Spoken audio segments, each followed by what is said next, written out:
appétit. C'est vrai que peut-être vous avez mangé la nourriture chez vous à la maison. Mais l'homme ne vivra pas de pain seulement. Mais l'homme vivra de toutes paroles qui sont de la bouche de Dieu. Est-ce que vous priez pour la parole ce matin? Est-ce qu'on peut encore crier pour la gloire du Seigneur Jésus-Christ? On peut crier à haute voix qu'il est vivant. Est-ce que vous pouvez dire qu'il est ressuscité? Qui est-ce? Oh, que Dieu soit loué. Nous le remercions vivement.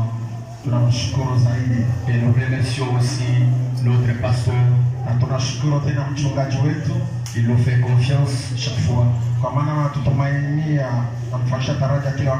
Ce n'est pas facile qu'un pasteur puisse laisser la chair facilement à un prédicateur local.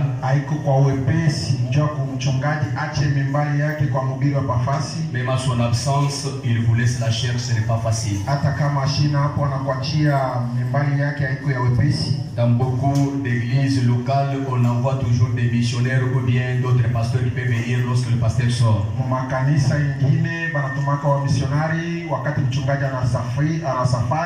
Alors que lui nous donne confiance, il donne confiance au ministre, il laisse l'église entre les mains des ministres locaux. En tout cas, pour cette confiance, nous ne pouvons pas aussi la baisser. Est-ce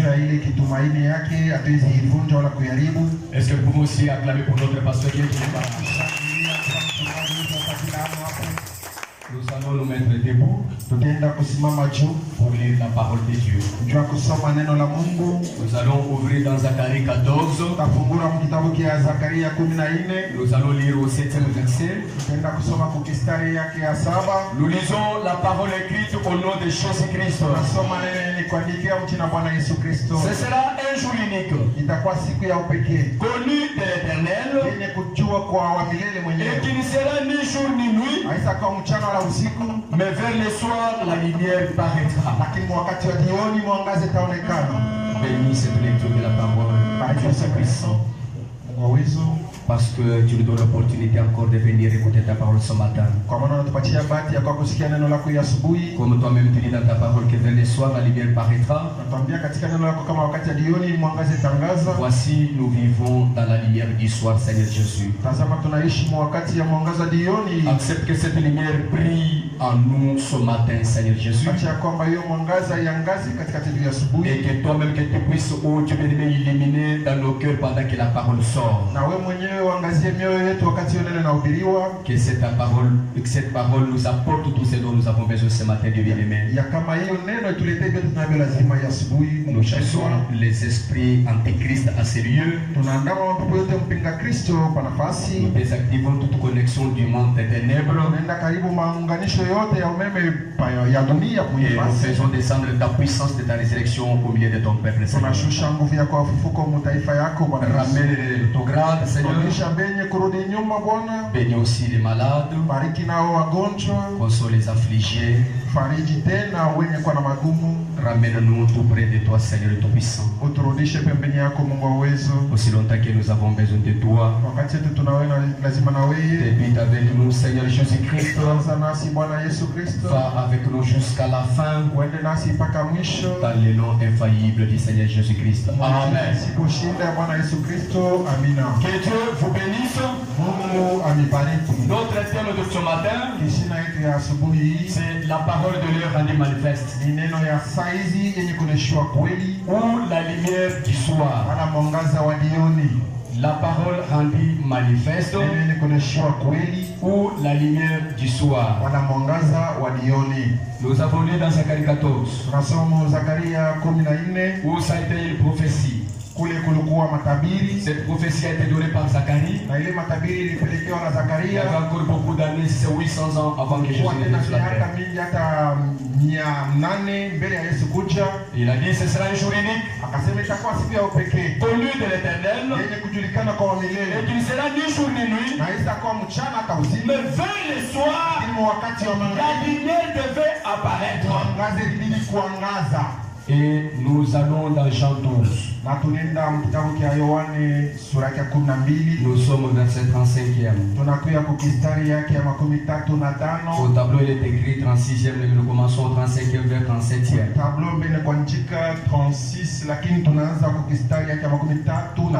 Jésus leur dit, la lumière est encore pour un peu de temps au milieu de vous. Où est frère Moïse? Viens me donner encore un autre son. Ma voix n'est pas bonne. Tu essaies encore de remonter tout petit peu. Jésus leur dit, la lumière est encore pour un peu de temps au milieu de vous. Marchez pendant que vous avez la lumière. Nous avons la lumière pour peu de temps.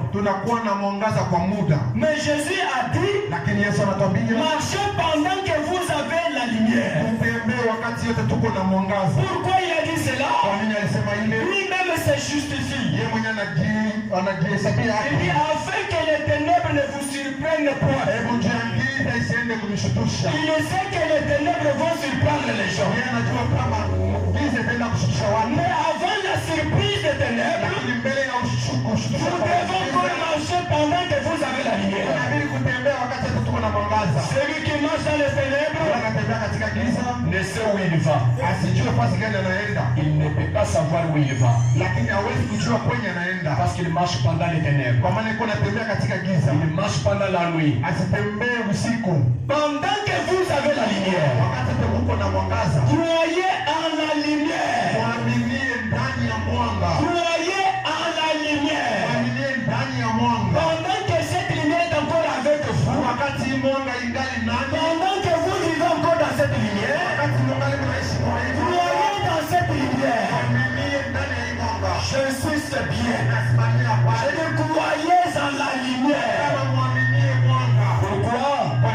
Afin que vous soyez des enfants de lumière. Quand vous avez la lumière, croyez en la lumière. Et se cacha loin d'eux. Malgré tant de miracles qu'il avait fait en leur présence, ils ne croyaient pas en lui. Pas en lui. Ça c'était Jésus-Christ lui-même qui était avec une foule, qui était avec les gens. C'était à son époque. Et lorsqu'il a apporté la lumière, lui-même qui était la lumière du monde, il pouvait dire aux gens que cette lumière est encore avec vous un peu de temps.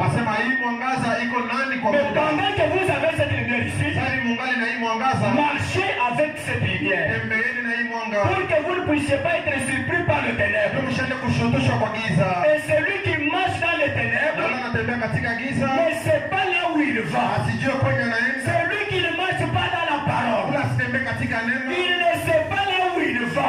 Il ne sait pas d'où il vient. Mais celui qui a la parole, il ne sait d'où il vient. Il sait où il va. Et cette lumière-là était Jésus-Christ sur la terre. Alors il a accompli beaucoup de miracles. Mais les gens n'avaient pas cru au miracle. Et frère Madame dit, les gens avaient refusé de croire en Jésus parce qu'ils restaient encore dans la parole de Moïse. Or, la parole du temps de Noé ne pouvait pas marcher du temps de Moïse. Ça ne pouvait pas marcher. Les enfants d'Israël étaient esclaves en Égypte. On ne pouvait pas leur dire de conduire une arche. Ils avaient une parole en sa saison. Une parole réservée pour cette époque. Et aussi du temps de Noé, on ne pouvait pas leur dire de sortir de l'Égypte pour aller dans la terre promise. Ce n'était pas la parole prévue pour ce temps-là. C'est que si le prophète dit, la parole du temps de Noé ne pouvait pas wakati ya Musa. La parole du temps de Moïse Neno ya wakati ya ne Musa pouvait pas marcher haikutaka kutumika du temps de Jésus. wakati ya Yesu. Vous savez, quand Jésus est venu, Ndio kwa maana wakati Yesu il alikuwa se référait toujours à ce que Moïse avait dit. wao walikuwa wanaangalia penye Musa aliwaambia. Or, Jésus était venu avec une parole Naye Yesu alikuwa na neno uniquement pour cette époque-là. kabisa kabisa ndio ile wakati Mais yake. les gens n'ont pas voulu croire. Lakini watu hawakutaka kuamini Malgré mes miracles, hata miujiza. c'est ainsi qu'il leur a dit. Ndio kwa maana aliwaambia Quand vous avez encore la lumière, wakati mungali na vous mwangaza, soyez dans cette lumière-là, aminie hii mwangaza. afin que les ténèbres Kwa maana giza ne puissent pas vous surprendre. isiende kukushutushwa. Peut-être un jugement. Saa zingine itakuwa Tu hukumu. peux te surprendre un jour. Inaweza kukushutusha Pendant que tu rejettes la lumière. wakati unakataa mwangaza. Écoutez, Msikie. c'est bon, on me dit Ndugu na dada wanasema qu'il y a trois races de gens sur la terre. kunakuwa rangi ya hatua ya watu tatu kwa dunia hii Selon la semence de Noé, kufuatana na mbegu ya la Noa progéniture de Noé, wala kizazi cha Noa, selon Cham, kufuatana na selon Shem, Sem, kufuatana na Sem selon Japheth. na Yafeti. Et nous avons aujourd'hui sur la terre, Tunakuwa leo hapa duniani, nous avons les Juifs, tunakuwa na Wayuda, nous avons les Samaritains, tunakuwa na Wasamaria, nous avons aussi les nations. na tunakuwa na watu wa mataifa. Mais Dieu Na lakini Mungu avait déjà montré son signe messianique alikuwa ashakuonesha alama yake ya kimesia devant les deux peuples ici. mbele ya hii taifa mbili. Il l'a fait avec les Juifs, Alifanya na Wayuda, il l'a fait aussi avec les Samaritains. alifanya pia na Mais Wasamaria, il restait encore une autre race. lakini kulibaki watu wengine. C'était les nations. Ilikuwa ni watu wa Parce que mataifa. les Samaritains Kwa maana Wasamaria sont entre les Juifs, wanakuwa ils katikati ya sont encore les nations. na katikati tena wa C'était parce qu'il dominait une nation tout entière. ilikuwa tu ni mataifa katikati yao. Alors, frère, on me dit, Na ndio kama nasema à chaque 2000 ans, kisha miaka 2000 il y a toujours un grand événement qui se fait sur la terre. kuwaka mambo kubwa yanapatikana duniani. Après chaque 2000 ans, Kisha miaka 2000 est-ce qu'il y a des degrés? kuna Pemba,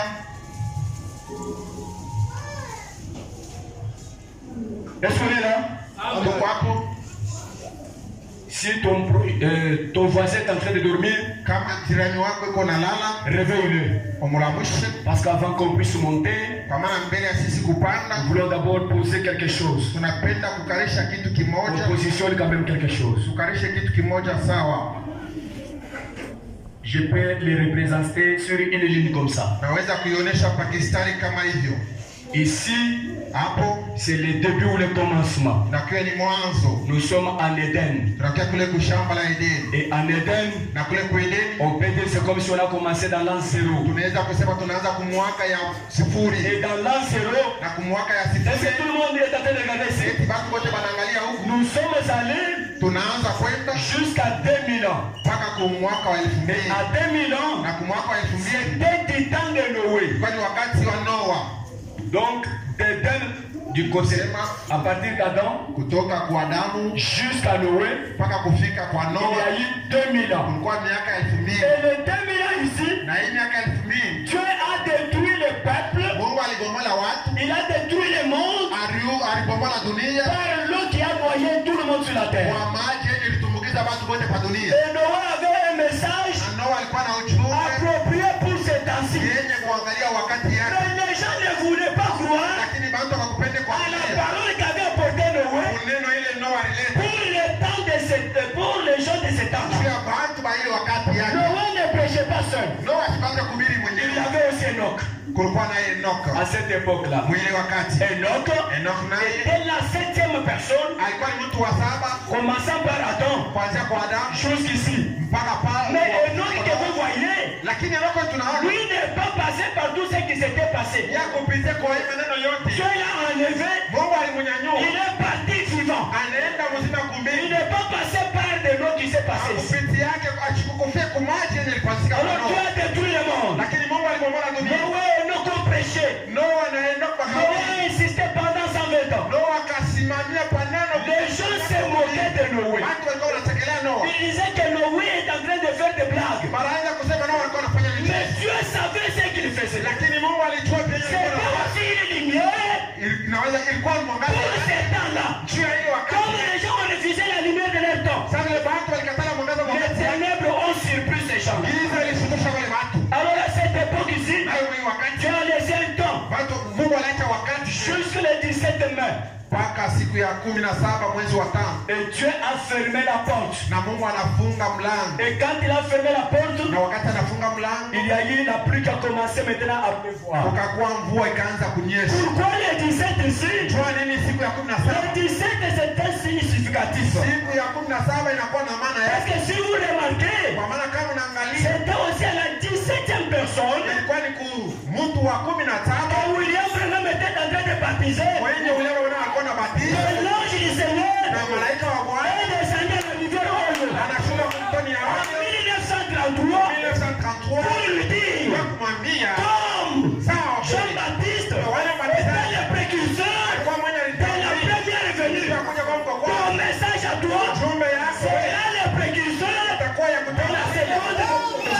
C'était le 17. ilikuwa ni siku ya 17 Pourquoi le 17? ilikuwa ni C'était le 17. ilikuwa ni 10 Le 17 mai, siku ya 17 toujours le 17 mai, mpaka siku ya que 17 l'ange de l'Éternel yenye est malaika descendu dans ma maison anashuka à mnyumba Christ Mille, kule ku Kristo mimi en Indiana, kule kuingia là où se trouvait William Branham. kwenye kulikuwa ule mwanangu Or, naye le 16, siku ya 16 le 16 mai 16 1946, 1946 que l'Israël est rentré dans sa patrie. Israeli akaanza kurudia mwinchi Israël rentre le 16 mai 1946. Israeli anarudia mwinchi hapo mu 1946 Ils ont commencé à jubiler. wakaanza kufurahia Les journalistes sont venus avec des caméras. wapasha habari wakakuja na On a kamera commencé à poser des questions. wakaanza kuuliza maswali Pourquoi êtes-vous venus ici? kwani ni mnakuja hapa Parce que Israël est rentré dans la patrie. kwa maana Israeli anarudia C'est mwinchi après la naissance de Jésus-Christ. kisha kuzaliwa kwa Yesu Après sa mort, sa résurrection, son ascension,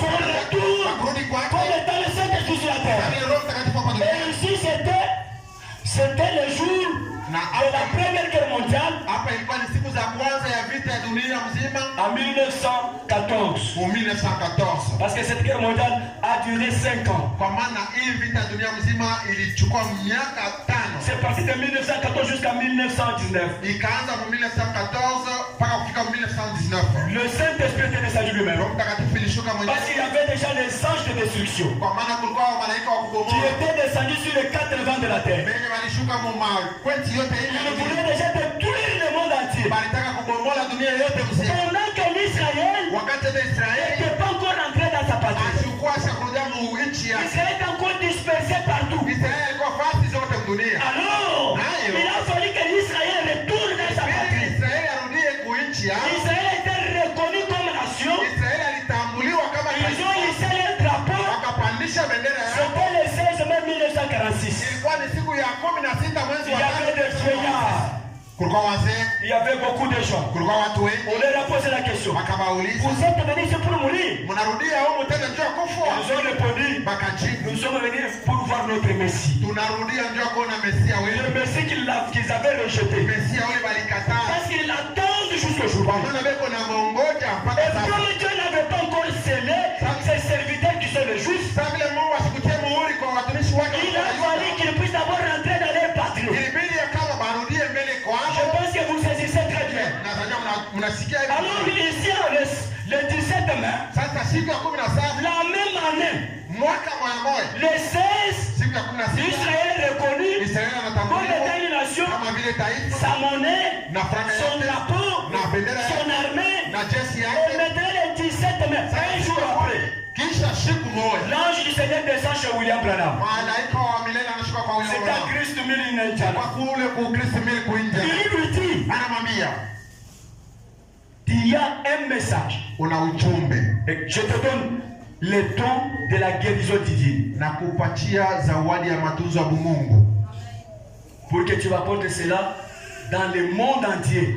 uende mpeleke hii dunia mzima Et na kisha pour accomplir ce qui a été dit en Malachie 4, juu ya kutimiza ile ilisemewa katika Malakia 4 que l'Éternel lui-même devrait descendre sous forme d'un aigle. ya kama wa milele mwenyewe alitaka kushuka namna ya Et tai sur ses ailes, na kwa mabawa il y yake avait la guérison divine. palitaka kuwa matunzo ya Il lui Mungu a dit que tu devrais aller dans le monde entier kwambia inabidi uende dunia mzima pour guérir ceux qui sont malades. ja uende utunze wenye kugonjwa C'était le 17. ilikuwa ni siku ya Et 17 encore le 17, na kisha siku ya le 17 17 mai, mwezi wa 3 on a publié wakatangaza cette photo de l'ange, hiyo picha ya de la nuée malaika de gloire, ya wingo la de la utukufu constellation des anges, ya kuchangishwa kwa malaika dans un 7 magazine qu'on appelle kwa magazini magazini ya kupasha habari. Comme le journal qu'on est en train d'appeler. Habari yenye wanaitwa jina Look. Tazama. Look. Look en Kiingereza. Et aussi life. Na kisha uzima. Et look c'est quoi? Na look inataka en français j'avais dit regarder. Mu. Kifaransa inasema kuangalia. Et life en français ça dit la vie. Na life mu. Kifaransa inataka kusema ni uzima. Le magazine là voulait dire regardez la vie. Tazameni uzima. Et qu'est-ce qui était la vie? La vie c'était le numéro. Il était descendu à 107 montagnes. Nous allons y arriver. Et c'était toujours le 17. Et je voulais vous parler sur ce que Dieu avait fait pendant le temps de Noé. Il avait fermé les 17 mains larges. Alors de Noé jusqu'à Jésus-Christ. J'abrège JC. Jésus-Christ. Encore 2000 ans. Et les 2000 ans ici, c'est Jésus est venu mettre sur la terre. Il a apporté la parole. Il a discerné les pensées des Juifs. C'était pour Nathanaël. Il a aussi discerné chez les Samaritains. Pour la femme samaritaine au puits. Mais il n'avait pas encore fait pour les nations. Et les nations n'attendaient pas la venue du Messie. Ceux qui attendaient la venue du Messie, c'était uniquement les Juifs, mais aussi les Samaritains. Mais le Messie n'était pas encore venu chez les nations. Et frère Branham a dit, le Messie ne peut venir seulement ceux qui l'attendent. Et ceux qui l'attendaient, c'était les Juifs. C'était pas les nations. Et il était venu pour eux. Et il a apporté la parole. Et il était la lumière pour ce temps-là. Et frère Branham a dit, chaque prophète dans son temps, c'est une lumière. C'est la parole vivante. Vous avez lu ça le vendredi, n'est-ce pas? Et c'est une parole vivante. Et il a dit que Moïse était la parole vivante pour son temps là. La parole de Moïse n'a pas marché du temps de Jésus. Et frère Branham dit, même la parole du temps des apôtres ne peut pas marcher aujourd'hui. Il y a une parole promise pour ce jour. Et frère Branham dit, d'ici du Seigneur Jésus-Christ, vous savez, parce qu'on comptait à ce temps-là des grands nombres jusqu'au petit nombre. Jésus était né à l'an 0. Ils ont commencé à compter maintenant des petits chiffres jusqu'au grand chiffre. Alors Jésus a pu prendre 30 ans. Et à 30 ans, il a commencé à prêcher la parole. Il prêchait la parole. Il n'a pas duré en prêchant la parole. Il avait uniquement 3 ans et demi. Il a fait 3 ans et demi. Je peux dire. 3 ans et demi. Et quand on ajoute ici, il a fait seulement 33 ans et demi sur la terre. Et Jésus est mort. Et quand il est mort, il a fait 3 ans. 3 jours dans la tombe. Le 3e jour, Jésus est ressuscité. Et quand il est ressuscité, il n'est pas parti directement au ciel. Il est resté encore sur la terre. Il a fait sur la terre 40 jours. Et frère Branham dit, 40 jours, c'est là le chiffre de tentation. Jésus était tenté dans le désert pendant qu'il avait fait 40 jours et 40 nuits. Le diable est venu sous forme du serpent. Il a commencé à les tenter. Les mathématiques de Dieu n'échouent jamais. Ça reste parfait. Et dans les 40 jours qu'il a fait, il était avec les apôtres. Il a dit aux apôtres, allez par tout le monde, prêchez la bonne nouvelle à toute la création. Celui qui croit croira et qui sera baptisé sera sauvé. Mais écoutez, il leur a dit de ne pas partir chez les nations. Il devait rester seulement tout autour de la ville de Jérusalem. Ça a été interdit aux apôtres de venir prêcher chez les nations. Alors il leur a dit, ce n'était pas du coup qu'ils sont partis. Il a dit, vous devez attendre le consolateur. Et je veux qu'on attende le consolateur pendant 50 jours. Le chiffre 50, c'est le jubilé. On va chanter ici le jubilé. Et quand le Saint-Esprit est venu, c'était le jubilé. C'était un son de la trompette pour rendre quelqu'un libre de tous les péchés. Aucun péché ne pouvait pas encore rester.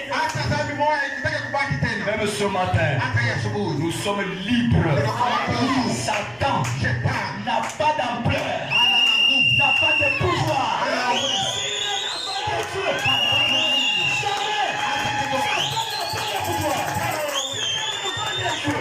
Il est libre. Je suis libre. Je suis libre. Même si tu es malade, dis à moi, je suis libre. Ça dépend de ton attitude. Dans la parole de Dieu, quand on la prêche, quelqu'un qui est malade doit se sentir à l'aise. Même si tu as des problèmes, sens-toi à l'aise. La parole est libre. Et c'est une lumière pour notre temps. Et c'était 50 jours. Et Dieu, à la chambre haute, il a envoyé le Saint-Esprit. Il était le consolateur. Même le Saint-Esprit qui continue jusqu'aujourd'hui. Il est descendu comme des flammes de feu. C'était d'abord un vent impétueux. Ça secouait tout le monde. Qu'est-ce qui se passe? On doit aller voir ce qui se passe à la chambre haute. Ils ont trouvé les gens. Pour eux, ils ont trouvé qu'ils étaient des ivres. Ils étaient ivres. Aussi longtemps que c'était à la 3e heure de la journée. Donc ce qui veut dire à 9 heures. Où Dieu est en train de descendre dans son temple. Et quand il est descendu là-bas à la haute, dans la chambre haute, l'esprit et la colonne de feu s'est divisée. Il est parti à être entré dans chaque personne. Ils ont commencé à parler en langue. Ils ont commencé à prophétiser. Les gens ont dit, qu'est-ce que nous pouvons faire? Pierre est venu. Il leur a dit aux frères, ces gens qui ne sont pas ivres. Amen. Ils ne sont pas ivres. Mais c'était ce qu'avait dit le prophète Joël. Joël avait dit ça, c'était en Joël 2. Au verset 28. Que dans les derniers jours, je répandrai de mon esprit sur toute chair. Et c'est ça qui s'était passé. Accomplissant aussi la parole promise de Jésus. Que dans les derniers jours, personne n'enseignera l'autre.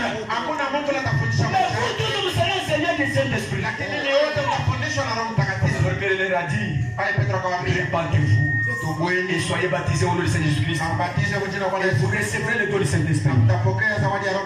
Là, ici, c'était en l'an 50. Alors, les apôtres sont partis. Ils ont commencé à évangéliser. Mais ils ne venaient pas ici chez nous. Ils étaient toujours chez les Juifs. Selon ce que Jésus leur avait dit. Il a fallu qu'il y ait aussi quelqu'un qui devait être aussi un apôtre. Un apôtre des nations. Lui-même a dit dans la parole, dans le Nouveau Testament, c'est par la grâce de Dieu que j'ai été établi l'apôtre des nations. C'était l'apôtre Paul, qui était persécuteur du christianisme sur la terre. Et lorsque Jésus est venu, il a croisé sous forme de la colonne de feu. Il lui a dit d'aller chez Corneille. Et chez Corneille, c'est là où il devait recevoir aussi les promis. Le promis, c'était le Saint-Esprit. Pierre est parti là-bas. Et il a reçu le Saint-Esprit. Et maintenant c'est lui qui est venu chez les nations. Alors que les apôtres étaient chez les Juifs. Paul est venu maintenant chez les nations. Maintenant frère Branham dit, les nations ont commencé avec l'évangile. C'était dans l'année 53. Après Jésus-Christ. Et maintenant la parole est venue chez nous. Ici c'était du temps de l'âge d'Éphèse. Et qui a été apporté par Paul. C'est Paul qui est venu dans l'âge d'Éphèse. Il a commencé à aller chez les Romains. Il est parti chez les Corinthiens. Il est parti chez les Éphésiens. Il a commencé à évangéliser la parole. Et à ce temps ici, c'est encore la parole originelle. C'est encore Jésus-Christ lui-même en train de vivifier son peuple. Et Branham dit, il y a 4 êtres vivants. Ces 4 êtres vivants là, ce sont des bêtes. Et les bêtes, il dit que dans la parole ça suffit une puissance. Et chaque être vivant était envoyé pour combattre la puissance diabolique sur la terre. Et le premier être vivant qui a commencé à travailler avec les gens des nations, c'est un être vivant que l'on appelle lion, qui a la face de lion. Si c'était Jésus qui rugissait, qui donnait lui-même la parole, il y avait encore la lumière. Et il était contre le romantisme, la puissance des Romains, qui ne voulaient pas la lumière. C'est pour ça que quand vous avez la lumière, croyez dans cette lumière-là, pour que les ténèbres ne puissent pas vous surprendre. Alors c'était l'âge de lion. C'était dans le temps d'Éphèse. Et cet âge a duré de 53 jusqu'à 312. Jusqu'à 312 ans après Jésus-Christ. Vous-même, vous pouvez faire le calcul pour voir que Paul a fait combien de temps ici. Ou bien cet âge a fait combien de temps. Et après cet âge ici, il est venu encore un autre âge. Cet âge, ça a commencé en 312 jusqu'à 606 après Jésus. Et dans cet âge ici, c'est là où les ténèbres ont commencé. C'est là où on a introduit la doctrine nicolaïte. La doctrine nicolaïte. Frère Branham a consulté le dictionnaire hébreu. Il dit que cela veut dire la doctrine nicolaïte. Il dit ça vient du mot Nico. Qui veut dire vainqueur. Qui veut dire vaincre sur les laïcs. Ils ont commencé à vaincre sur les laïcs. Les laïcs c'était l'église. C'est à cet endroit ici où la religion, l'État, ou bien la politique s'est fusionné. Et on a commencé à diriger le monde. C'était du temps de Tutis, de Constantin et des autres qui étaient là. Et c'était l'âge de Smyrne. Est-ce qu'on est ensemble? Acclamons pour la parole de Dieu. On ne peut pas seulement voler si on n'a pas encore un fondement. On est quand même un petit fondement. Et là on sait comment avancer. Est-ce qu'on est ensemble? Est-ce que vous pouvez crier gloire?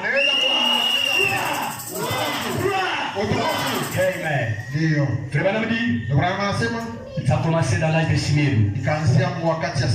Et Dieu a envoyé un homme qui était Irénée.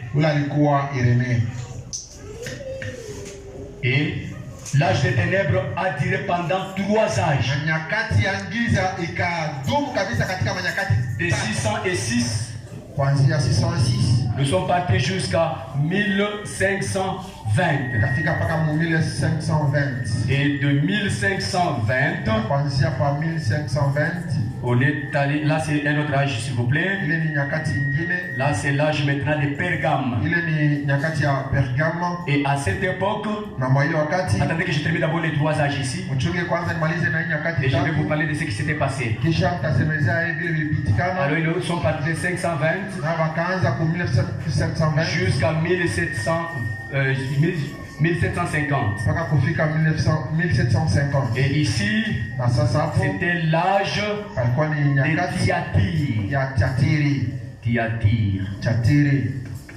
Et les 3 âges, Na hii nyakati tatu la parole n'était plus. neno haikukuwa wako tena. On a brûlé la parole. Balienda On a mélangé avec la doctrine des Nicolaïtes. banaichanga na msingi ya Nikolaiti. Et si tu te dis que tu es chrétien à cette Na époque-là, kama unaanza kudisema sema kwa Mkristo mwili wakati qu'est-ce qu'on faisait? banaanza kufanya On nini? pouvait venir, Banataka si tu kuwa es un homme, kama uko baba on te prend, banakubeba, on te place devant un poteau, banakuweka mbele ya on poto, te tout sur place. banakuwa pale Si tu pale. te dis que tu es chrétien, Kama unasema kwa Mkristo on peut aller avec toi, banaweza kwenda na on wewe, te dépose sur une souche. banakuweka hata pa Chito cha muchi. kipande ya mchi, Et on prend maintenant une lance, banachukua mkuki, on t'introduit dans les chambres banakuingisha katikati ya et miguu tu meurs sur place. na unakufa pale On te pale. prend, on va te jeter au lion. Banakubeba, banakutupa mshimo ya Ou bien simba. on peut te jeter devant les champs, on te brousse ou bien on te mange Bana là-bas. wanaweza kutumia hata banaweza Si tu es une femme, kama uko mama, tu te dis que tu es chrétienne, unajisema uko Mkristo, on vient avec toi, banaanza kuwa na on wewe, te place ici, banakuweka, on prend les ciseaux, banabeba on sizo, coupe les seins. banaanza kukata maziba. Alors les sangs pouvaient commencer à couler. Pale damu inaweza kuanza kutoka. L'hémorragie, Pale unaanza jusqu'à ce que tu tombes, tu meurs. kama wakati ule utakufa. Si tu as la grossesse, Kama uko na mimba, on te place ici, banakuweka, on te déchire, banakupasula, on fait sortir de toi l'enfant. banakutosha mtoto, On prend cet enfant-là, banabeba ule mtoto, on met au cochon ou au chien. banatupia Les chiens mangent ça, on te mange aussi par les cochons. banakukula na wewe kwa C'était nguruwe. l'âge de la persécution. Ilikuwa ni wakati ya On a mateso. persécuté beaucoup ceux qui se disaient des chrétiens. Mateso Wakristo wale wanaanza kuita Vous Wakristo. avez de la grâce aujourd'hui. Ili mnakuwa na neema Tu leo. peux te dire chrétien, Unaweza kuita tu fais du n'importe quoi partout. fanya vile hivi Mais yote tu es toujours chrétien. lakini uko Mais cette époque-là, lakini mwile pour wakati te dire seulement chrétien, ça coûtait la mort. Et tu pouvais mourir sur place. pale pale. Et c'était à cette époque. Na ilikuwa ni mwili wakati. C'était les âges des ténèbres. Ilikuwa ni manyakati ya giza. Les âges des ténèbres. Manyakati ya giza. Et c'était Dieu envoyé maintenant un être vivant qui pouvait contraindre cette puissance diabolique. Na Mungu alitaka kutuma viumbe wala kiumbe kilitaka kwenda kukataria kabisa hiyo uwezo ya giza. Il a envoyé les veaux. Akatoa wangombe Ou bien le bœuf. wala Le ngombe bœuf. Qui était aussi une puissance. yenye ilikuwa nguvu. Et ça c'était un sacrifice. Hii ilikuwa ni sadaka. Donc un sacrifice pour passer dans le temps des ténèbres. Sadaka njua kuenda kupita mnyakati ya giza. Alors écoutez, Lakini nous avons déjà ici combien d'âges? tunakuwa hapa na nyakati ngapi? Nous en avons déjà 4. Tulisha kuwa na nyakati nne. Maintenant on continue avec notre ligne. Sasa hivi tunaendelea na kistari yetu. À partir d'ici, Kuanzia hapo de 1500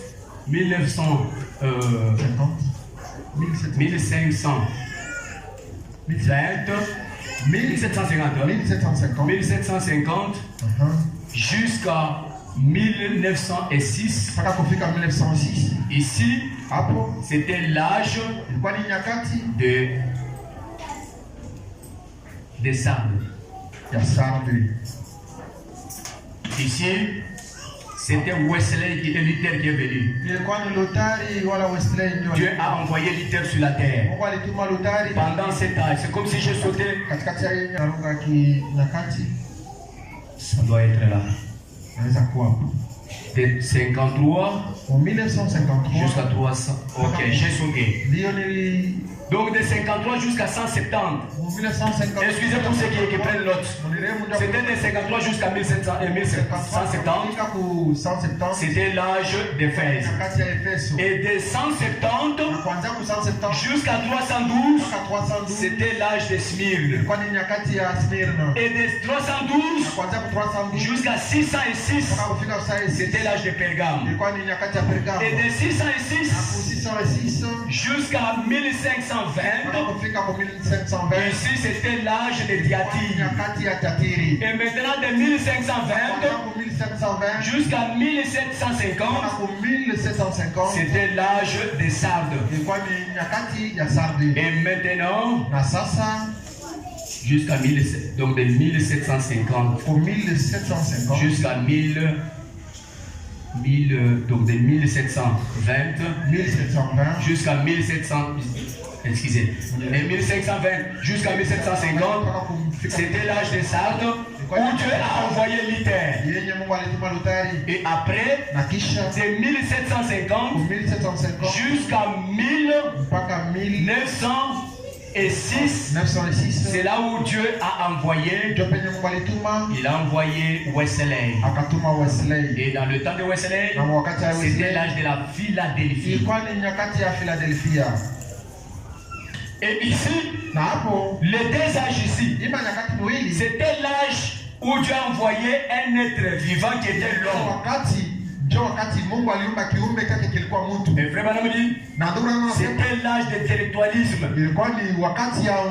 C'était les réformateurs. Ils sont venus pour réformer ce qui s'était passé dans le temps dans les âges des ténèbres. Alors, ici c'était l'homme. L'homme ne pouvait pas monter pour avoir la révélation de Dieu. Même dans le temps de Paul, c'était juste les lions. Les lions, c'était l'animal de terre. Ils ne volent pas dans les airs. Et du temps aussi, les âges des ténèbres, les trois âges, c'était un animal, c'était le bœuf, c'était le veau. C'est encore un animal de terre. Mais il a fallu maintenant que Dieu envoie un aigle, un prophète, pour nager dans les airs. Ça a commencé de 1906. 1906 jusqu'à nos jours, jusqu'aujourd'hui. Nous avons la Odyssée. La Odyssée. Mais ici au début, il y a eu des pentecôtistes. Ils sont venus juste avec les dons pour eux parler en langue, prophétiser, discerner les esprits. Pour eux c'était le Saint-Esprit qu'ils ont reçu. Ils se sont limités là. Mais ici Luther, quand il est venu avec la réforme, il est venu juste avec la justification. Et il s'est limité par là. Alors Wesley est venu avec la sanctification. Il s'est limité aussi là-bas. Et les pentecôtistes, au début de l'âge de la Odyssée, ils sont venus aussi avec les dons. Et ils sont limités uniquement sur les dons. Maintenant écoutez, de 1906, c'est pas au même moment que Branham a commencé à prêcher. C'est pour ça que nous parlons de pentecôtistes qui étaient là. Il y a eu des mouvements, des systèmes et des systèmes. Mais c'était en 1909. Vous connaissez bien. C'était le 6 avril. Un enfant est né. Le 6 avril 1909. Un enfant est né à Kentucky. C'était William Branham. Alors ici, il a commencé à publier la parole lorsqu'il est venu jusqu'à 33, parce que c'était à 33, dans 1933. En 1933, il a reçu la commission de ce que je vous ai parlé, de ce qui s'était passé le 17 mai. Et à ce temps-ci, il était à la rivière Oyo. Il baptisait la 17e personne. Et à la 17e personne ici, que la colonne de feu descendue, les gens s'étaient évanouis. Ils ont dit, qu'est-ce qui se passe? Ils ont vu une colonne de feu qui parlait. Comme la colonne de feu qui avait parlé des temps de Paul. Ça parlait à haute voix. Il y avait des centaines de personnes. Et la colonne de feu parlait. Et il a dit, comme Jean-Baptiste était le précurseur de la première venue, ton message sera le précurseur de la seconde venue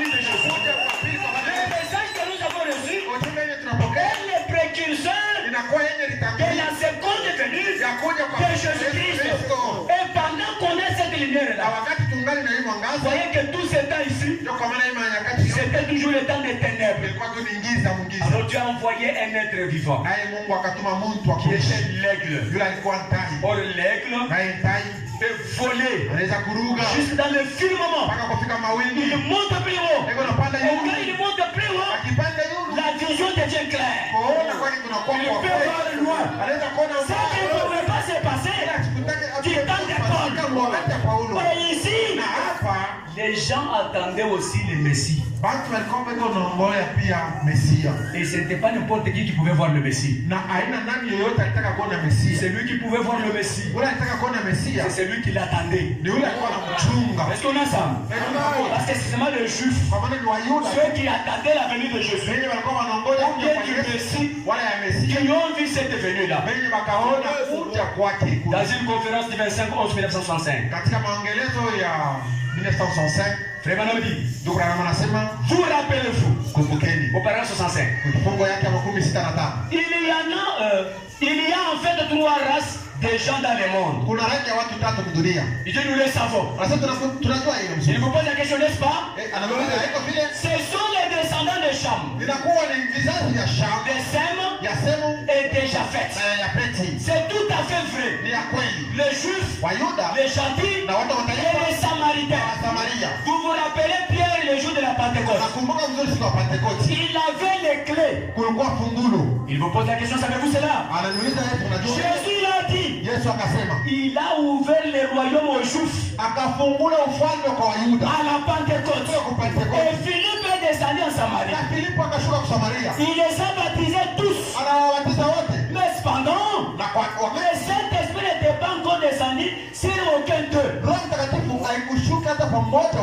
Il y a des gens qui peuvent baptiser les autres. Mais le Saint-Esprit ne descend pas. Or Philippe était rempli aussi du Saint-Esprit. Il a secoué toute la Samarie. Mais il n'a pas baptisé aucun d'eux avec le Saint-Esprit. Il a fallu que Pierre vienne. Et il puisse imposer les mains sur les Samaritains avec qu'ils reçoivent le Saint-Esprit. Le dit, le Saint-Esprit n'était pas encore descendu sur aucun d'eux. Pourquoi? C'était une autre nation. Ainsi donc, ils ont envoyé chercher Pierre et Jean, comme ce qui s'est fait avec notre pasteur. On l'a aussi cherché pour aller faire descendre la Pentecôte. C'est scripturaire. Ça se trouve dans les Écritures. Philippe était là, rempli du Saint-Esprit, mais les gens n'ont pas reçu le Saint-Esprit. Il a fallu qu'il y ait quelqu'un qui est commissionné pour ça. Il vienne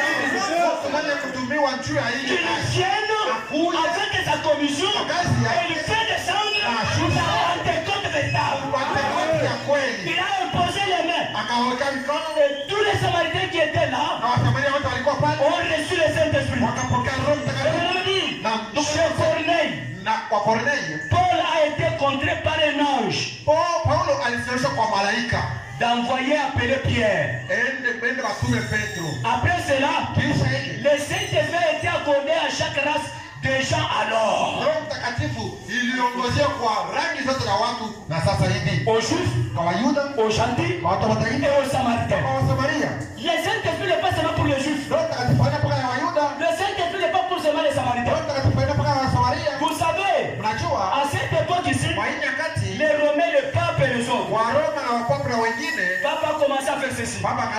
Ils ont changé le corps de Jésus. Ils ont pris un petit biscuit et du vin qu'ils pouvaient prendre comme la Sainte Seine. Et les autres gens disaient, quand les disciples prenaient la Sainte Seine, ils ont dit qu'ils sont allés voler le corps de Jésus que Pilate avait pendu au bois. Et chaque fin de la semaine, on coupe un morceau sur le corps de Jésus. Ils viennent manger. Et il appelle ça la Sainte Seine. Et on taxait les apôtres comme étant des cannibales. Ou bien les vampires. Ceux qui mangent les gens. Écoutez maintenant. Mais aujourd'hui, Le Saint-Esprit est accordé aux Juifs, aux gentils et aux Samaritains. Rappelez-vous, quand Jésus était ici sur terre, il a accompli son signe de Messie devant les Juifs. Il n'était pas parti chez les nations. Et ils ont reconnu cela. Nous avons vu cela hier soir. Il a accompli cela devant les Samaritains. Et devant les Samaritains, c'était la femme au puits. Chez les Juifs, c'était chez Philippe ou bien chez ça, Nathanaël. Il l'a fait aussi avec Abraham. Mais il n'avait pas encore fait avec les gens des nations. Pourquoi? On a eu 2000 ans d'évangile. Eh bien, votre tour est arrivé. Est-ce que vous pouvez dire amen la parole? Votre tour est arrivé. De même les Juifs avaient dit 2000 ans. Ils ont dû voir cela. Qu'est-ce qu'ils avaient vu? Ils avaient vu quoi? Ils ont attendu pendant 2000 ans. De Noé jusqu'au Seigneur Jésus-Christ. C'était 2000 ans. Ils ont vu le Messie, qui était le Seigneur Jésus-Christ. Il dit, nous les gentils, nous ne l'attendions pas. Du temps que les Juifs l'attendaient. Nous on ne l'attendait pas. Parce que Jésus m'a interdit aux Juifs, aux apôtres, de ne pas quitter la terre de Jérusalem. Nous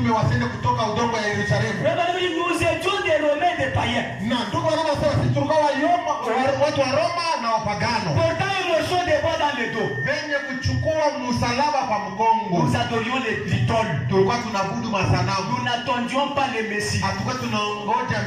Le Messie vient à ceux qui l'attendent. Est-ce qu'on peut dire amen à haute voix? Le Messie vient à ceux qui l'attendent. Il s'est manifesté comme Messie. Et aujourd'hui, les gentils affirment l'attendre. Mais il manque de le voir.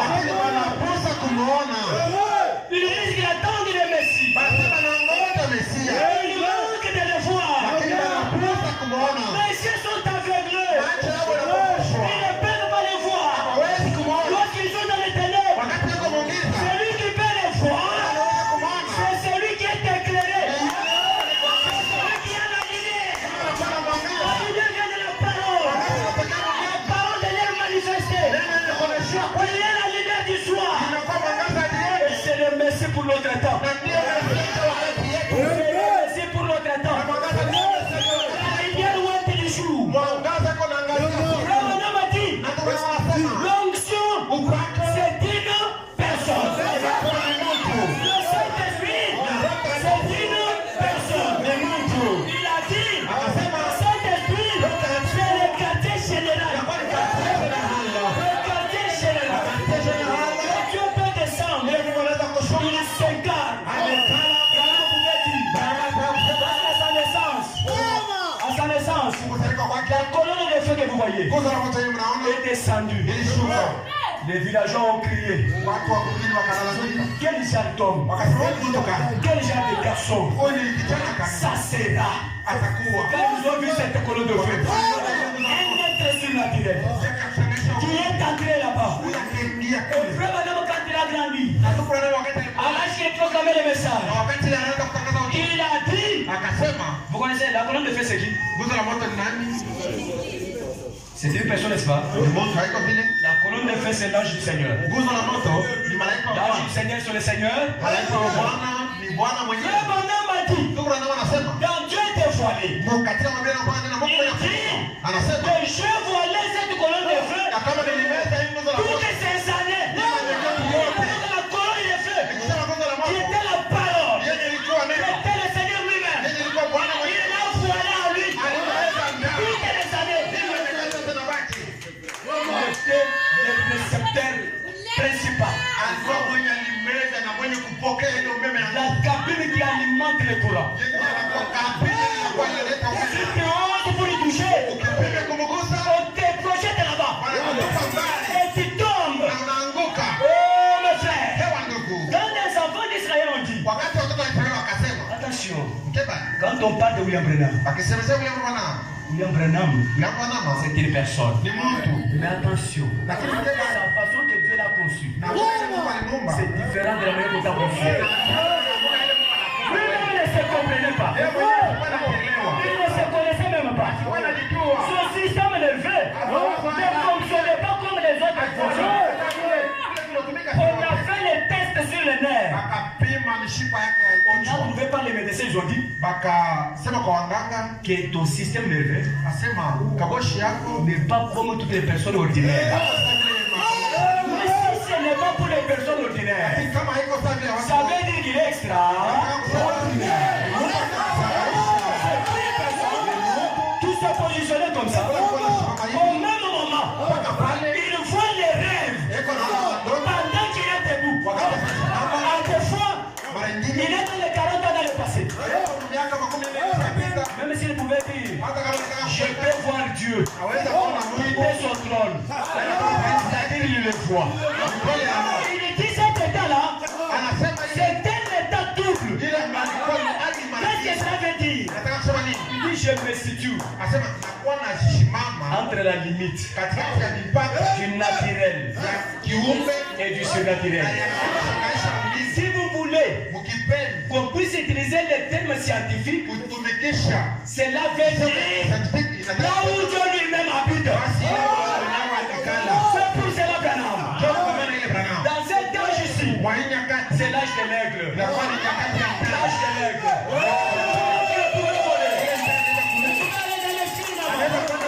Il montre, il réserve le mystère. C'est que Moïse n'a pas pu voir, n'a pas pu comprendre. Les frères ont dit, depuis Enoch, jusqu'à aujourd'hui, on n'a pas eu un prophète comme Élie de Malachita.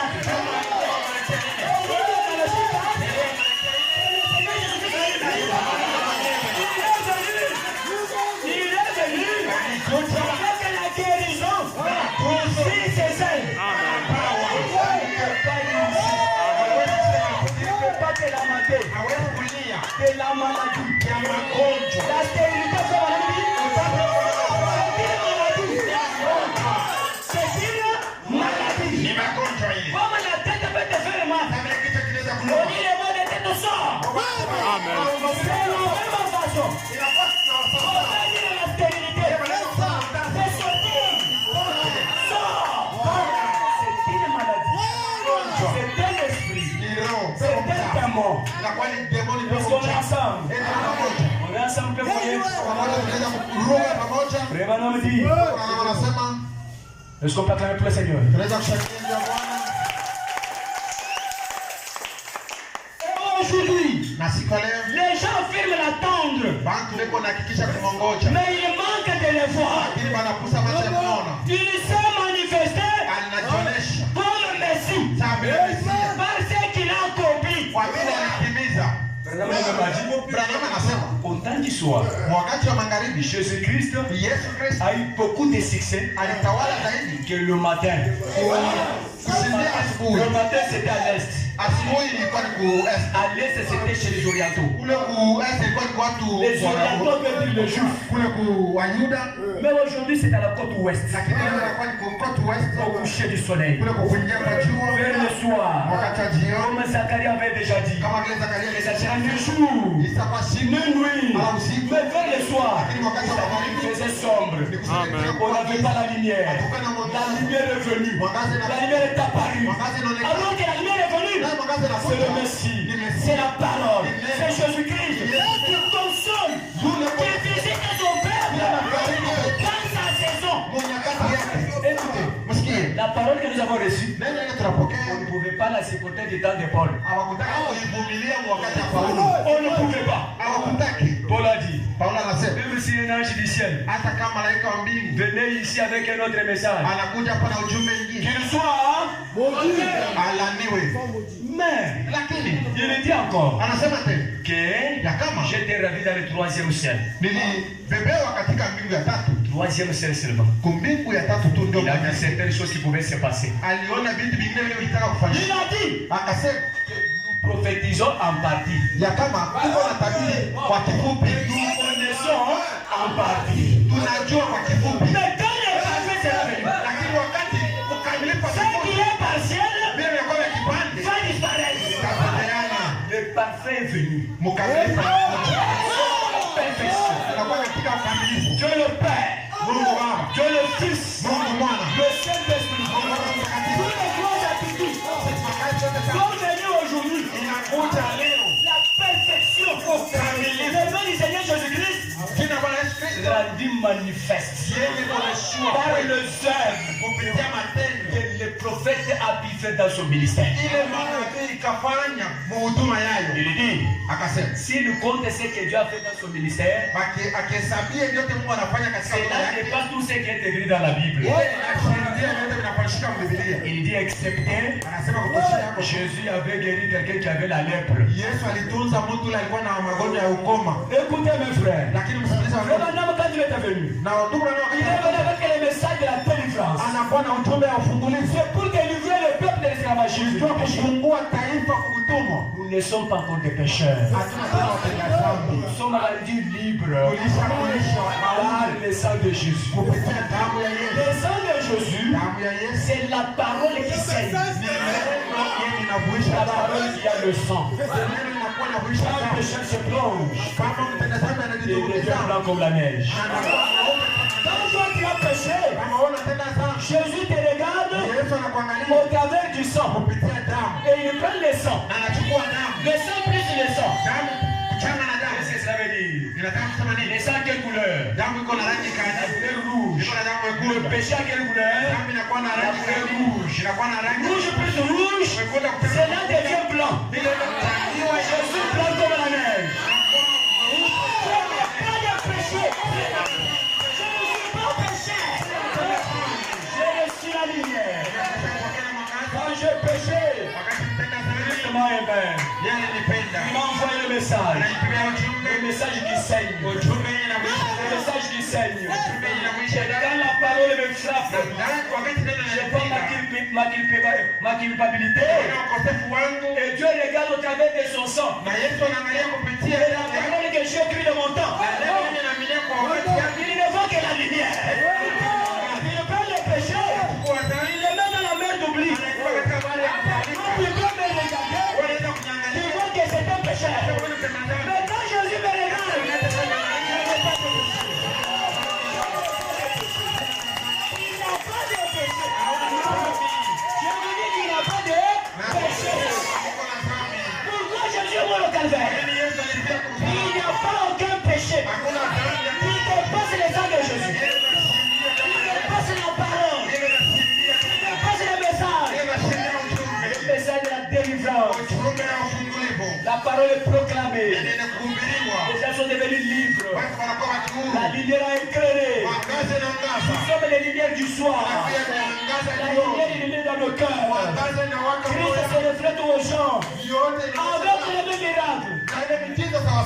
On peut évoluer.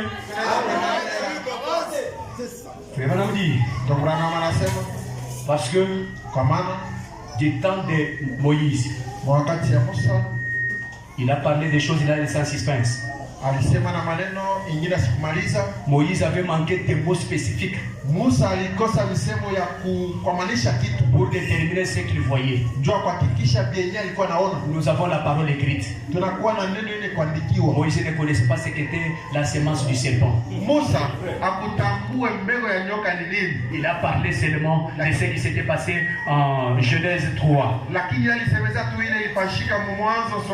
Mais quand l'aigle est venu et qu'il est monté plus haut, il a reçu la révélation de la parole tout entière.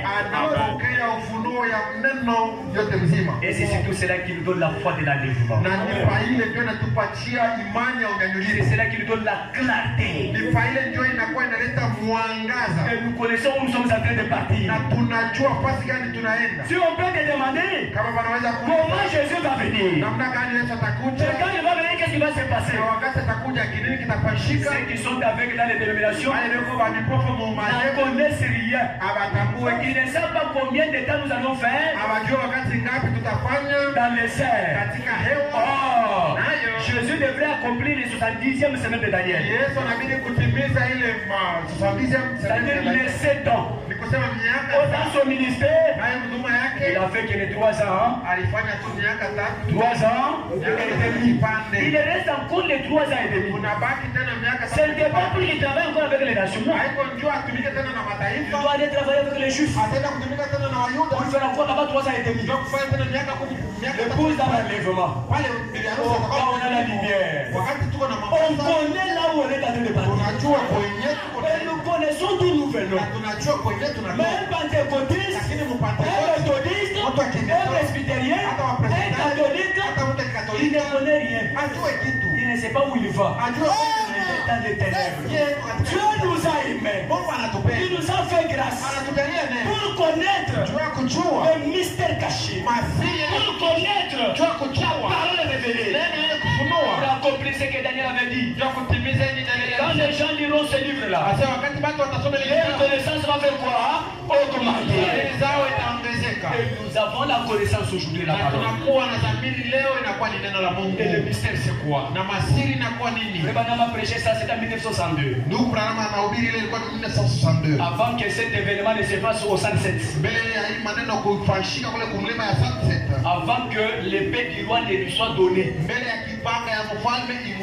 Au Sabino Kanyo. Si on a le temps, on arrive partout, on va aujourd'hui essayer de balayer tous les suspens. Moi, si vous serez fatigué, je m'arrêterai. Vous êtes fatigué? Vous êtes fatigué? Est-ce qu'on peut encore crier pour les Seigneur Jésus-Christ? Monsieur, c'est le signe des temps de la fin. Et c'est le signe de la fin. Au paragraphe 244. Parce que nous parlons beaucoup plus de mystères. Qui sont même ces mystères-là? D'abord, le mystère même c'est quoi? Voici le mystère. Un mystère est une écriture, est une vérité qui a été préalablement cachée et qui est maintenant ailleurs. Qui est quand? Qui est maintenant révélé divinement. Mais où il y a un élément surnaturel, malgré la révélation, mais il y a toujours un élément de surnaturel qui accompagne. Reste toujours attaché malgré la révélation. Quels sont maintenant les plus grands mystères qu'on a laissé en suspense dans tous les âges et dans toute la Bible? Numéro 1,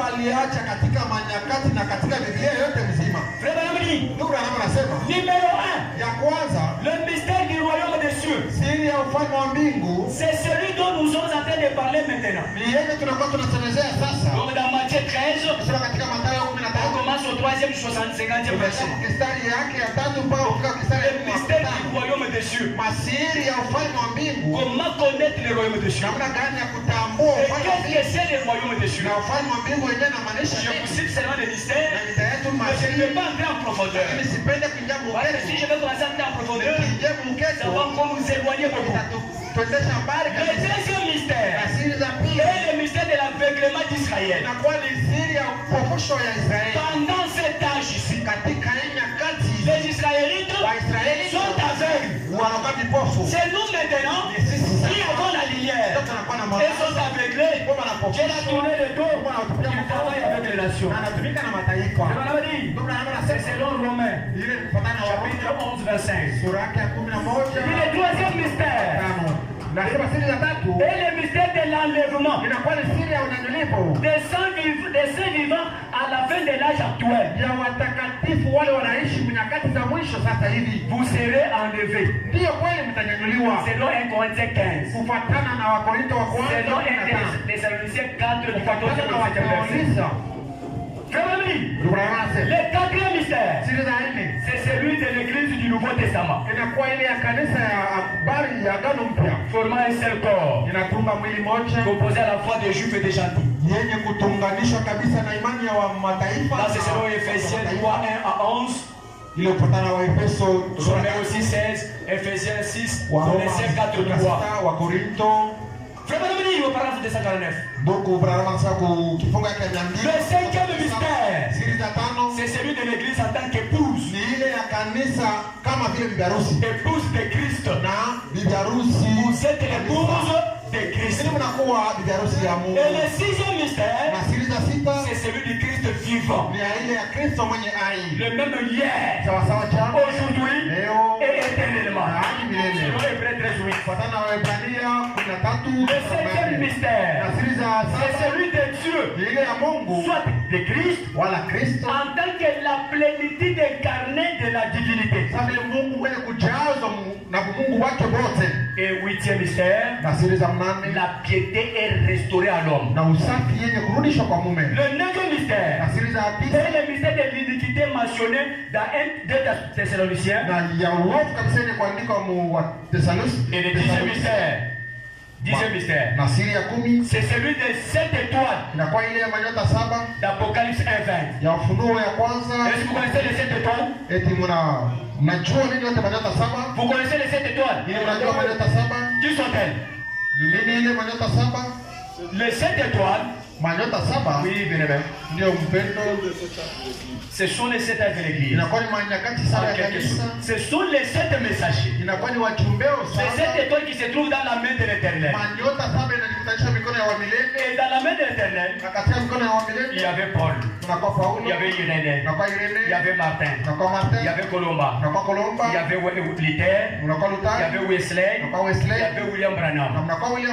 Et quand Dieu dit, ceux qui se trouvent dans sa main, personne ne peut les ravir. Donc toi aussi, comme tu crois à la 7e étoile, la 7e étoile qui est le 7e messager, qui est le prophète du temps de la fin William Branham, nous avons une portion du ciel au ciel. Il est réservé à ceux qui croient dans l'église, donc dans la 7e étoile. Frère, là où je suis, je sais que j'ai une place là-bas au ciel. Parce que ce qui a été donné à William Branham, c'est que tu aimes.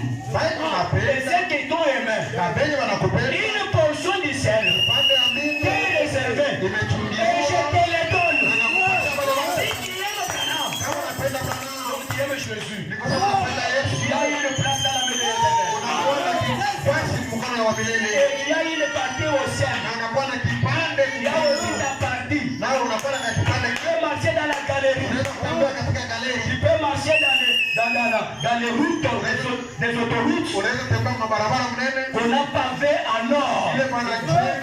Il y a une partie où tu peux suivre la l'air. Nous sommes les privilégiés. Quelqu'un qui n'est pas dans la main de Dieu, il n'est pas dans la main de William Branham. Pour ces derniers jours. C'est vrai! Bien joué! C'est ça! Ceux qui rejettent William Branham rejettent Jésus. Ils rejettent cet âge. Ils rejettent qu'il n'est pas membre de l'épouse. Il ne fait pas partie des membres de l'épouse. Le 10e mystère, c'est celui des 7 étoiles d'Apocalypse 1:20. Les 7 étoiles de cette église, qui sont les 7 messagers. yenye nakuwa ujumbe wa 7. Et le 11e mystère, Na siri za 11 c'est le mystère Babylone. inakuwa ni siri ya La Babiloni prostituée d'Apocalypse 17. imetungiwa na Apokalipsi 17. Babylone qui a commencé en Genèse. Babiloni yenye ilianzia mwanzo. Babylone qui avait commencé avec la tour de Babel. Babiloni yenye ilianza na kujenga katika Babylone Kubashi. est apparu au milieu de la Bible avec Daniel. Babiloni kaonekana katika Biblia katika Avec les Biblia rois de Nebuchadnezzar. Avec les rois de Nebuchadnezzar. na ule mfalme La Nebukadneza. même Babylone, la prostituée dans Apocalypse 17. Na ile Babiloni ile msharati kabisa. Frère Benamini, ce sont ces deux mystères Na imani inakuwa ni que cet ange est censé conclure. ile malaika anaweza kutimiza. Quel est cet ange-là? Ni yule malaika gani yule? C'est l'ange Ni du malaika 7e église, de la 7e église. wa kanisa ya 7. Qui est le messager? Yule anakuwa Qui mjumbe. est William Branham? Yule anakuwa Il William a Branham. conclu Yule anapenda kumaliza tous les mystères, masiri zote. tous les mystères de Dieu. Masiri zote za Mungu. Et ce n'est pas fini. Na ikumalizikie pale. Et autre mystère, Na masiri mengi. la sémence du serpent, Beko za nyoka. qui a été cachée tout au jour, donc toutes les années ici dans la Bible. Ile ilificha kila nyakati yote katika Biblia. La grâce est redressée. Neema Non inarudishwa pas la disgrâce, na haiko kwa mais la sababu réelle, véritable grâce. lakini neema ya kweli. Il n'existe pas d'enfer qui brûle. Haiko ngene na waka moto. Donc l'enfer qui brûle éternellement n'existe pas. Kusema ngene ya kuwaka moto haiko. L'enfer a été créé. Ngene iliumbiwa Et il n'a pas été créé pour les gens de la lumière. na aliumbiwe kabisa kwa watu wa nuru. Mais l'enfer a été créé Lakini ngene pour iliumbiwa les gens qui restent dans les ténèbres. bila wale watu wako na wakia mgiza. C'est celui qui est dans les ténèbres, Lakini yule anakuwa c'est mgiza celui qui ira dans l'enfer. ni yule atenda mgena. Alors l'enfer a été créé. Ngene iliumbiwa L'enfer ne brillera pas tout est éternellement végétal. ngena haitabaki milele. C'est-à-dire que ça a un commencement Ni kusema iko na mwanzo. et ça va briller les gens des millions en millions d'années. Itachoma bantu mengi Parce mengi. que tout ce qui est éternel, Kwa maana yote yanakuwa ya il y a milele. un commencement, Haina na mwanzo, haina une na fin. mwanzo, hata mwisho. C'est-à-dire que Ni kusema il est éternel. iko ya milele. Bon, l'enfer n'est pas éternel. Nayo ngene haina ya milele. Et le mystère du baptême du Saint-Esprit, Masiri ya ubatizo wa Roho sans Mtakatifu sensation, bila ce que mchezo nous recevons aujourd'hui, yenye tunapokea leo, c'est que chacun a reçu. ile kila mmoja Mais anapokea, la personne de Christ, lakini mtu wa Kristo accomplissant en vous anatimiza ndani mwa les mêmes œuvres qu'il avait accomplies autrefois. matendo sawa sawa ile alitimiza mara Quand nyingi. vous avez le Saint-Esprit en vous, Kama uko na Roho Mtakatifu c'est ndani le mwako, même Seigneur Jésus là, yule Bwana Yesu qui est en vous. yule anapata Il est censé manifester les mêmes œuvres. kuonesha matendo sawa sawa. Si tu as le Saint-Esprit, Kama uko na Roho Mtakatifu tu dois faire les mêmes œuvres de Jésus. utafanya matendo sawa sawa kama La Yesu. continuité du ministère de Jésus. Maendeleo ya kazi ya Yesu Et aussi, na kisha le baptême donc qui a été mal fait, on baptisé au nom du Père, et du Fils et du Saint-Esprit. ubatizo yenye ulipokea saa zingine mjina la Baba la Mwana na Roho Mais Mtakatifu. aujourd'hui, on baptise au nom du Seigneur Jésus-Christ. Lakini leo tunabatiza mjina wa Bwana Yesu Et Kristo le tour de la colonne de feu. na kurudi kwa nguzo la moto. Et nous voyons toutes ces choses ici. Na tuko naona hii maneno yote, Maintenant, écoutez. lakini sasa msikie, Comme nous parlons de la lumière du temps de Dieu leo ce soir, tunasemezana juu ya mwangaza wa le Yesu. son de la trompette, Ile baragumu ça devrait aussi donner l'évangile. ilitaka kuleta nayo Et injili l'évangile dont il est question. na injili yenye inaangalia, Parce que quand la trompette sonne, kwa maana kama baragumu ça ne inalia peut pas donner un son confus. haiwezi kuleta sauti Ça asipofikiria. doit rendre un son clair Inabidi isikike pour vizuri, que les gens puissent se préparer. tu watu walitayarisha Et nous sommes dans une préparation kwa matayarisho pour aller à la rencontre de notre Seigneur. kwenda kutachana na Bwana wetu. Et la trompette qui a sonné, Na baragumu yenye c'est inalia le message du temps de la ni fin. ujumbe ya wakati wa mwisho, C'est la lumière inakuwa ni mwangaza qui soit la parole de l'heure rendue manifeste. yenye kuoneshwa kweli. Et frère Benamani, Na ndio maana wanasema en persévérant, katika kuvumilia du 2 août 1963, ya siku ya pili mwezi wa 8 au 1953, paragraphe 15, il dit ceci. ukifunga ile kuna anasema Combien ont déjà entendu la bande, monsieur, quel est le titre? bangapi balishashikia mahubiri ndugu, sagani tunakuwa Nous avons même lu ça ici. tulishasoma hayo hapa. Vous êtes là? Mungu hapo Frère Benamani, ndio anasema juste avant que j'aille à l'ouest, mbele mimi kwenda ku west, la raison pour laquelle l'ange du Seigneur m'avait envoyé là-bas, maana yenye Mungu alimalaika Bwana alimtumia il kule, m'avait parlé disant, alimsemezana na kusema eh bien, mzuri, écoutez, je t'en vers la fin. sikilize naanza ndio mwisho. C'est cet ange viendront des cieux, Wale wa malaika sasa watatoka kumingi dans une constellation. katika umoja, Et il y en aura 3 de chaque côté, na kutakuwa watatu ngambo moja et un autre, 3 de côté, watatu ngambo moja et un au sommet. na moja kati yulu. Cela formera un triangle. Ile tenda kufanya triangle. Vous le voyez là-bas? Un triangle. Ndio vile. L'ange, un au sommet. Malaika moja yulu. 3 ici. Watatu ngambo Moi là-bas. kushoto bengine kuume. Et frère, Na ndugu na mama anasema, on est ensemble. tuko pamoja. Frère, Ndugu na mama anasema, eh bien, nzuri.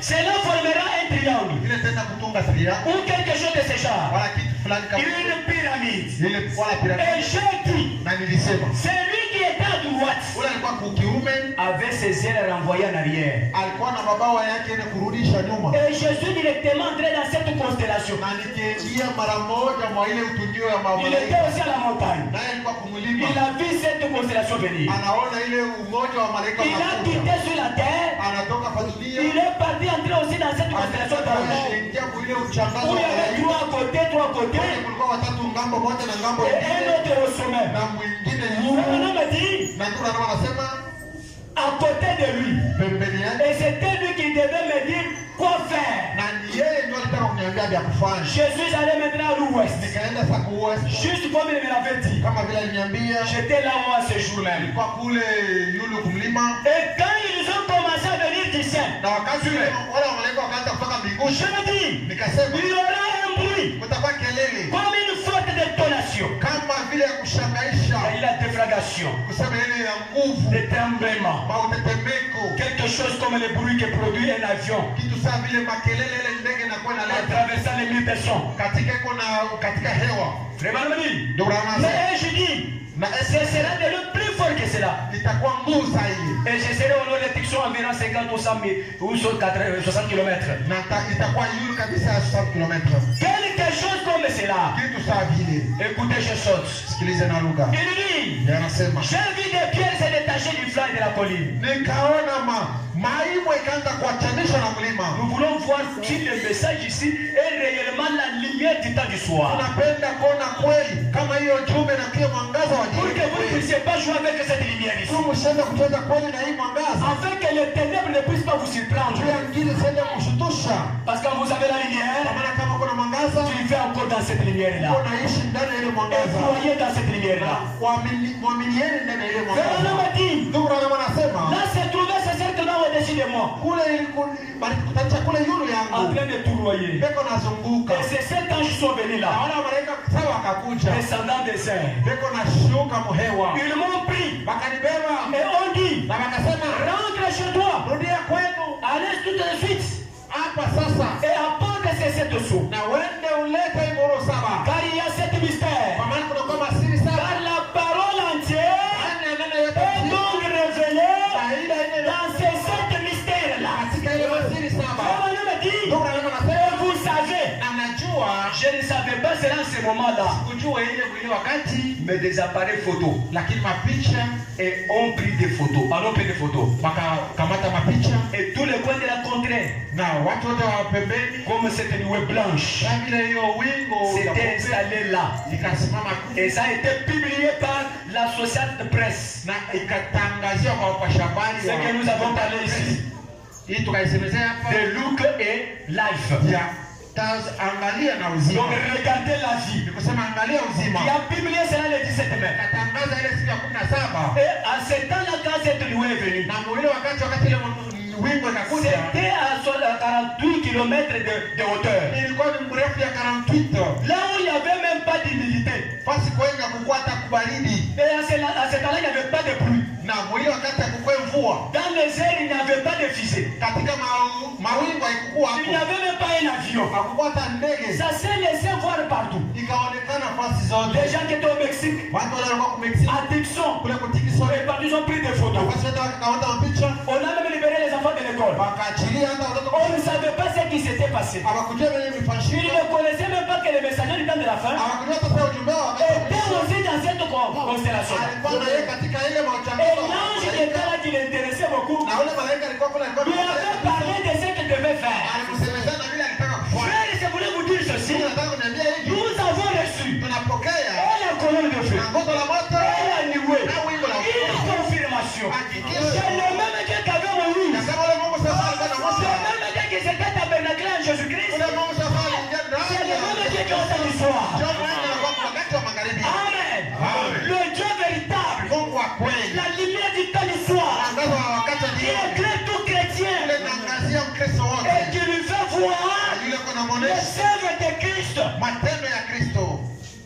dit, Ndugu Branham anasema, je commence à t'en faire la fin. naanza kwenda mwisho, Et c'est là lui a dit d'aller à l'ouest.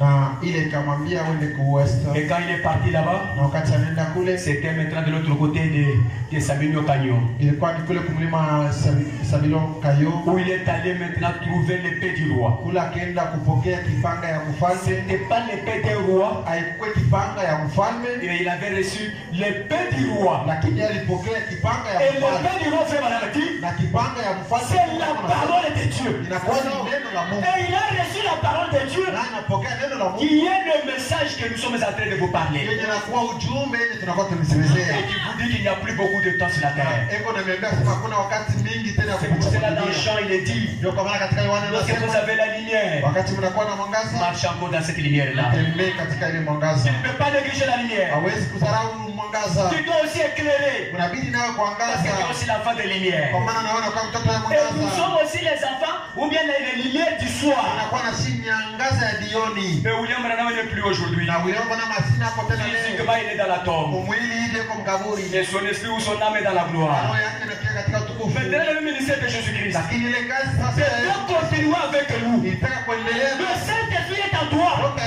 ndani mwako. La parole qui est en toi. Neno ile inakuwa ndani La mwako. lumière qui est en toi. Mwangaza ile inakuwa ndani Doit mwako. aussi éclairer le monde. Inabidi kuangazia dunia. Doit opérer aussi le monde à Christ. Kuita dunia kwa Pour que les Kristo. gens croient. Juu ya watu baamini. Combien de gens Bangapi as-tu déjà aussi amené au Seigneur bado unaweza kuleta kwa Bwana. pendant que tu es dans cette lumière? Wakati tuko ndani ya hii Le mwangaza. message, c'est une responsabilité. Ujumbe unakuwa ni mamlaka. Quand tu reçois le message, Ukipokea tu ujumbe, es responsable de ce message. kwa mwenye mamlaka ya Et ile Branham nous ujumbe. conseille, nous dit, Na Branham anatuambia gardez ce message honorable. chungeni ya Ne ujumbe na laissez pas heshima. aucune saleté Mushachi hata entrer dans ce message. hata Et si tu as le message en toi, kama unakuwa na ujumbe ndani mwako, qu'est-ce que tu as déjà fait? ulishafanya nini? Quelles sont les œuvres? Matendo gani? Combien de gens que tu as déjà prié, ils sont guéris? Bantu ngapi bado ulisha kuita kwa kujumbe? Les gens que tu as déjà prié et ils sont guéris. Bantu ngapi bado ulisha kuombea na wanatuziwa? Jour après jour, Siku kwa siku. qu'est-ce que tu fais pour ce message? Uko unafanya nini juu ya Oh, hiyo? on avait dit à Josué Nani alisema na que Yoshua? pour que tu puisses avoir du succès, Na kama juu wewe upate mtawala.